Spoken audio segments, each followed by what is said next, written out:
Surat railway station ખાતે અજમેર દાદર express train પર પથ્થરમારો થયો હોવાની વાતથી રેલવે પોલીસ દોડતી થઈ હતી. વલસાડ સ્ટેશનથી યુવકની અટક કર્યા બાદ ઘટના કંઈક અલગ હોવાની વાત સામે આવી હતી. તો ટ્રેનનો દરવાજો બંધ કરી અન્ય મુસાફરોને એન્ટ્રી નહીં આપતા આ યુવકની પોલીસે અટક કરી હતી. ત્યારે અજમેર દાદર એક્સપ્રેસ ટ્રેન સુરત રેલવે સ્ટેશનના પ્લેટફોર્મ નંબર 4 પર આવી હતી અને ટ્રેનના જનરલ ડબ્બામાં હોબાળો થયો હતો.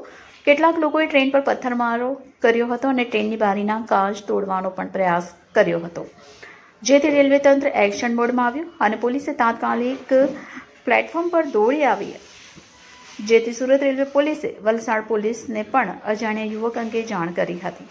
વલસાડ પોલીસે રેલવે સ્ટેશનથી આ યુવકની અટક કરી સુરત રેલવે પોલીસને સોંપ્યો હતો. તપાસમાં યુવકે કબૂલ્યું કે સુરત સ્ટેશન પાસે ટ્રેનના જનરલ ડબ્બાના દરવાજા અંદરથી લોક કરી દીધા હતા, જેથી અન્ય મુસાફરોને ટ્રેનની અંદર પ્રવેશ નહીં મળતા મામલો ભીચક્યો હતો.